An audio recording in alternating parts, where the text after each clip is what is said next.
Hello, my name is Andrew Vogelbacher, and I'm going to be discussing the reading Nickel and Dimed, which is a novel written by Barbara Ehrenreich, which discusses uh, pretty much the ability to survive in what is called a low skill or a low wage labor job. Ehrenreich holds a PhD in biology, and she was also a journalist. And what she does is she goes undercover all throughout the country. So not just in one state or one area, but she goes undercover in Florida, Maine, and Minnesota, and she obtains what is deemed as these low skill jobs. And I put that in quotations because one of the things that Ehrenreich discusses is how a lot of these jobs are, in fact, they're not actually no skill. And any job has skills that are required to complete these tasks, and it takes a certain personality, it takes a certain body to withstand a lot of the manual labor that goes into these labor jobs, and it takes a lot of work to learn how to survive in these low skill labor jobs, especially when talking about how to balance your checkbook and how to balance your budget to survive in these states, but all over the country. So some of the things that she finds is that there's a lot of stereotypes that people who are living in poverty are lazy, they're uninspiring, and they can't bring themselves out of poverty simply because they don't want to.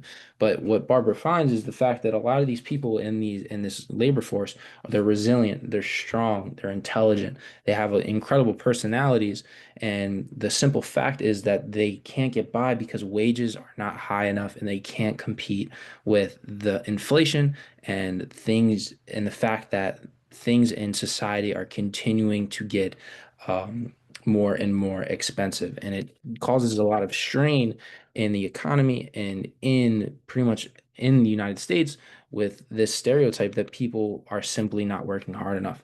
So this book was written in 1999 and published in 2000, and it's in response to the 1996 Welfare Act, which turned the welfare into a block grant system where the federal government was only willing to give a certain amount to these welfare programs. And it also put more stipulations and criteria to access these welfare programs like food stamps, Medicare, which serves 1 in 5 Americans today, and then also the temporary assistance for needy families. So this was in response where a lot of legislators didn't look at the impact of these welfare systems. So just an analysis, it finds that it's pretty much impossible to survive off a single income in a low skill labor field. Another thing that she discusses is the fact that herself is put into even a different category simply because she's a white woman that is a native English speaker. And a lot of these people in this low wage and low skill labor field are immigrants, and they're people who don't necessarily speak English, which is even a bigger barrier and handicap in this workforce. So one of the things that she finds is in Key West, she obtained a 1039 net income per month, but her expenses totaled over $1,100. So she was in the red for the month, even after working 2 jobs. And this doesn't put into play some of the even larger expenses, such as healthcare. And if there was any things that happened that would prevent her from getting to her job, such as her car breaking down or a water heater blowing out. And then also in Minneapolis, she found that a place to rent for less than $400 a month, but she was living in a motel. So she wasn't able to get a house, or she wasn't able to rent a proper apartment. She was living in a motel. And then her gross income per month was over $1,100, where she was working at Walmart and she was also working a weekend job. And I quoted Aaron Reich in this statement that something is wrong when a person with transportation, good health, can't make it by with the sweat of their brow. So it just goes to show that even these people in this who are live in poverty are struggling despite the fact that they're working even more than 40 hours a week. And this doesn't take into effect the people who have childcare and people who have children to look after. And if they have any health concerns, because Aaron Reich was a single mother, sorry, a single woman in her late 40s who didn't have any children. And she acknowledged the fact that there are even people worse off than some of the things that she put herself through, and like people who can't speak English and also have children. So just another analysis is that um, there's a lack of subsidies for renters. So the fact that is that a lot of people who own homes get sub tax breaks, but when rent prices are continuing to increase, people are forced to live where they can afford and not necessarily live where the rent is, live where the labor is. So another thing is managers and companies do everything they can not to increase wages. They offer discounts, donuts, coffee, and a variety of other things except wage increases. A lot of people in poverty don't own cars, so they are reliant on other people for transportation and also finding jobs in their commuting range. So this contributes to not being able to find work or better jobs, and a lot of work is moving into the suburbs where public transportation is a lot less frequent, which puts an additional constraint with childcare and commute. People are commuting over an hour. It's very hard to withstand that type of job and that type of commute for very long. So in 1999, the Economic Policy Institute found that $14 an hour is a livable wage. And during this time, 60% of Americans live on less than that. Today, over 50% of Americans are living paycheck to paycheck. So you can see how a lot of these issues in 1999 are still prevalent today.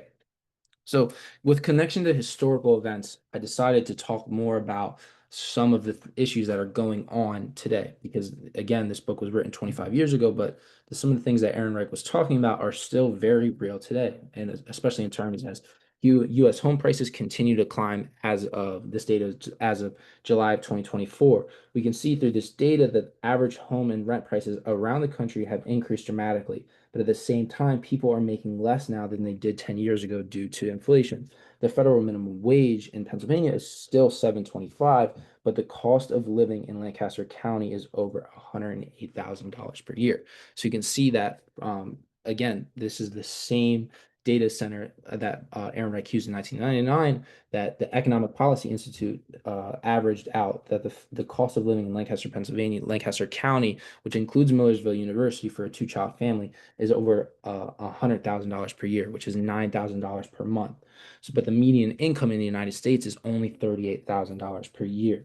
So you can see how the cost of living in the United States continues to increase, but the federal minimum wage is still 7.25, and it's still 7.25 in America, and sorry, in Pennsylvania, despite the fact that places around Pennsylvania have increased that. So, and then you can see here how because of inflation, this minimum wage is simply unlivable. And one of the biggest questions that Barbara asks throughout the novel is hard work enough anymore? And what she finds is that it's not. It does not matter if you work 40 hours a week. You're not guaranteed to live a prosperous life in America or complete what many people call the American dream. People work more than 40 hours, work multiple jobs, and it's just simply not enough anymore. There's a very large wealth gap in the United States. It was a large wealth gap in 1989, and today it has gone even further. And this divide continues to cause issues in the United States, where the top 20%, as Barbara Aaron Reich talks about, is living a completely different lifestyle in a completely different world than the bottom 20%. And when this top 20% or the top 10% holds the majority of the wealth, you can see the issues that occur because of that. Same thing with Jeff Bezos, who has this over $1 billion net worth. It would take 40 million years for the average American worker to earn that much money. This divide, it continues to cause problems politically. It continues to cause problems socially.